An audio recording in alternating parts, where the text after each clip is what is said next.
What's up guys, and welcome back to the channel. Today we're going to be looking at a Razer piece of hardware. This was sent out to me by Razer. The video is not sponsored, so I am going to give you my personal thoughts, but yeah, so thankful for the guys for sending this out to me. Like I said in the previous short video I just did, I've had the same old speakers ever since I had like my first PC setup. They've been here for a while.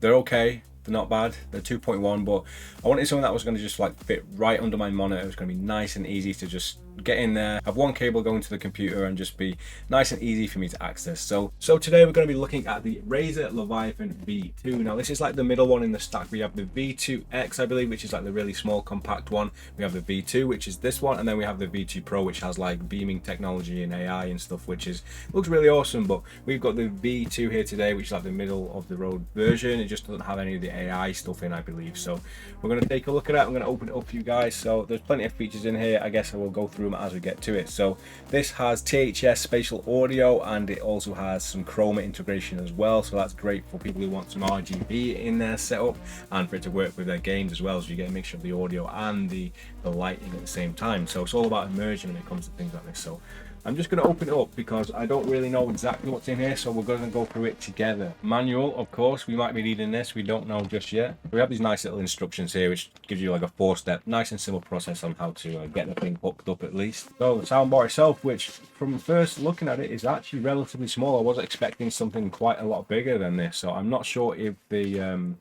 Leviathan V2 Pro is much bigger than this, but this is quite compact. So the X must be even smaller than this. So let's get this thing out and have a look at it. So I definitely can't wait to have this just under my monitor because it's just nice and simple, with especially the USB cable just going to the back.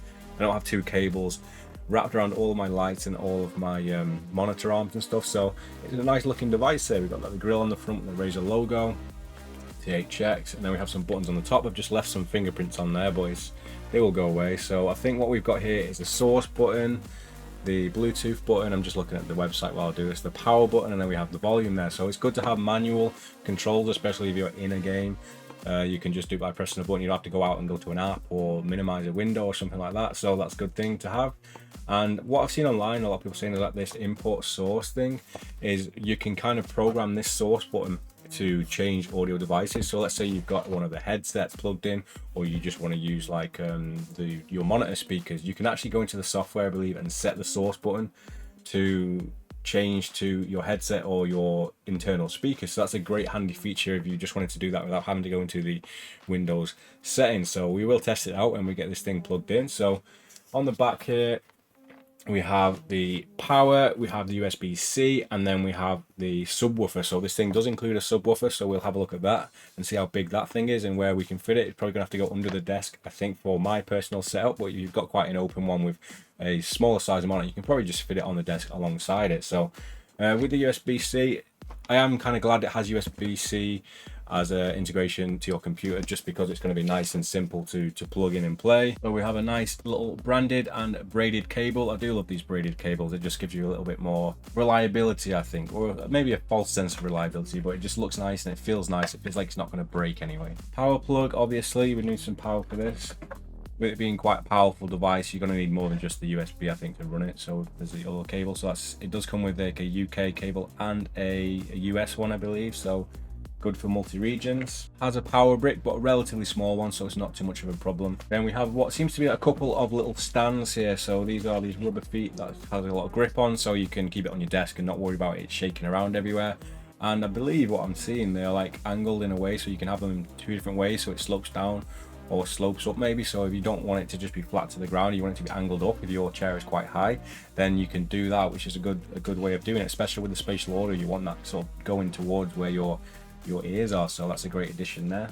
Piece of the puzzle, which it is relatively small, to be honest, and it is a little bit heavy, so at least it feels sturdy. So this is definitely going to go underneath my desk, I think. So we have the subwoofer. So I mean, compared to the two little speakers I got, this is definitely going to pack a punch, I think. So I cannot wait to just plug this thing in. I don't know how I'm going to try it out, but I'm guessing you guys will be seeing it later in the video. So like I said, very heavy, very sturdy.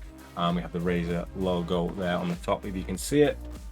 And that one is wired in with its own plug, so you don't have to worry about sort of getting plugs mixed up.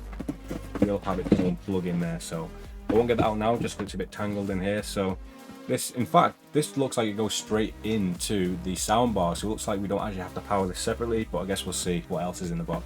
And yeah, that is everything that is in the box. So it looks like the subwoofer is actually powered by the soundbar, so you just need the cable running to your PC for the soundbar, one to power the main, and then one from the subwoofer to the soundbar, so at least you can hide them all sort of underneath the back of your desk if that's how you're having the setup. So without further ado, I'm going to plug this thing in and I'm going to try it out. So hopefully you guys enjoy it. This is going to be quite a tough one to, you know, show how it actually sounds, because you're not in the room with me, but I'm going to give you my thoughts on it and hopefully you can get some kind of idea of how loud it is. So let's just plug it in and see how it is.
A crown unclaimed does not sit idle long.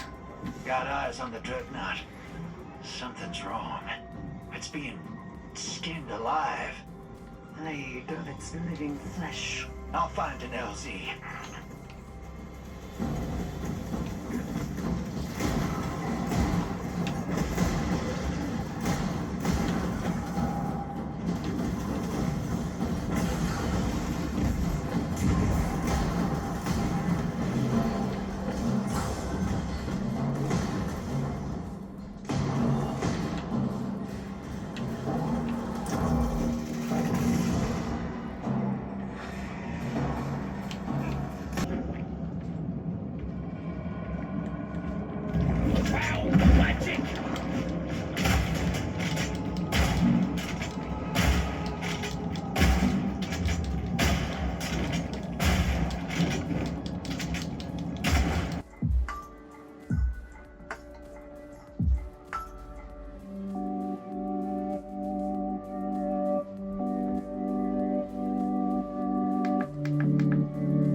So after a couple of days of messing around with the Leviathan V2 now, I've got to say I am pretty damn impressed with this thing.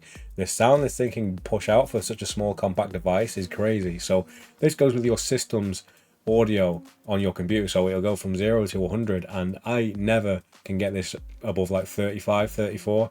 I end up mostly playing around the mid-20s because this thing can get super loud. If you're playing in the evening, you might even want to turn this below 10, which is a good thing because you don't have a control of how much you want to push it. So if you live in an area where you don't have any neighbors or anything, you can really pump this thing loud. Super impressed with how loud it can get, but also how good the quality of the sound is when it gets higher and at lower levels also. So there are a couple of ways you can change the settings on this device. So if you're just using the standard surround sound that's built into the device, you can use most of the things on the Synapse software, which is where you can change the lighting, you can change the EQs, and you can also change the source button, something I talked about earlier, where you can change to like a dedicated source. So I can hold the button down and I can change to my headphones directly, which saves you from alt tabbing out of the game, going down to the system and changing to headphones or changing back to speakers. You can do it all through the push of a button on the soundbar, which is great. But if you are using the THX Spatial Audio, you will have to do all of this in the THX app. So you do have to have multiple apps if you want to sort of change it around and mess around with it, but it's pretty seamless, honestly, and it all works in the THX app as well. You can actually go in and change the profiles of every specific game. So when you boot up a game, it will get added to the list, and you can change if you want to play through stereo or through THX Spatial Audio. And some games actually support it natively, like Destiny 2, which sounds amazing. So I've tested this thing out with listening to music. I've tested this out watching YouTube videos. I've tested this out with a multitude of different genres of games to get a real feel for it. So I've played some racing games like Forza Motorsport. I played Resident Evil Village to try and get sort of like a horror vibe. I played some Judgment just because that's the game I've been playing. I played some Destiny 2. So I've got shooters, racing games, horror games. There's all kinds of games I've tested out, and all of them have been really impressive, honestly. I said earlier that my speakers that I've always used have always been sort of cheap ones, and going to something like this, the Leviathan V2, has made a huge impact on the audio, not just in how loud it can get, but the quality of the sound as well. It's definitely a great thing that this thing is so small as well and compact. I can fit this under my monitor. Take for granted I do have a 57-inch monitor here, but this thing is right in the middle of it and it looks great. So the aesthetics of it are awesome. I love the logo on the front. The RGB is pretty subtle, but that is because I'm using a dark wooden top on my desk. I think if I had a white desk, it would stand off a lot more. I also have a lot of different RGB devices around it at the same time, so it kind of kills it off a little bit. But like I said, if this is your sole sort of RGB device on the desk, I think it would look really cool. I tested out the Bluetooth feature as well, just connected it seamlessly to my mobile phone. All I did is go my Bluetooth settings, found the Leviathan, connected straight away in a couple of seconds, and then whatever I was playing, I could control it with the audio of my phone, and I could also change the volume on the device itself. I could see this being a great device for a desktop setup, but also you could use this like as a main driver in your living room. I think it's that good. I was tempted to use this like in my living room just to have it connected to my vinyl player. I think that'd be really cool. That does bring me on to one point which I think may be a problem for some people if they don't know what's involved. When I first looked into the Razer Leviathan and it said it was USB-C powered, I had this impression that it was going to be USB-C to C, and I know that not a lot of people have USB-C ports in their PC, or they only have the one, which you need for a dedicated device. But the thing is, it's actually USB-C to A. So yeah, I was delighted when I found out it was actually USB-A to C. So that means you can pretty much plug it into any sort of high-speed USB port on your computer. So that definitely took a bit of my worry about not being able to plug this in at the same time as something else. But with that said, there isn't any other way of connecting this device directly to a manual device. So it doesn't have an aux out, it doesn't have a HDMI or anything like that. So you do have to connect this with the USB-C cable to a computer. I don't know if this thing would work if you plug the USB into a TV or into a Blu-ray player. I'm not sure if that would work at all. It might have to use the Bluetooth audio to do that. Something I haven't tested, but yeah, if you guys want to know that, just bear in mind that you might need to look into things like that if you are planning on connecting to anything other than a computer or a laptop. If you've known me for a while, you'll know I like to just like have the coolest and the most niche things in my setup. I like to always try new things, and this has really changed the game for me audio wise. Audio was like one of the main things I always neglected in my PC setup, just because I didn't know how much better it was going to be. I mean, I wanted the best monitor, I wanted the best graphics card, I wanted all these things that I thought was going to impact my experience, and sound was always the one thing that I never really appreciated until I had something as good as this that's really made it awesome. So I really do recommend this Leviathan V2.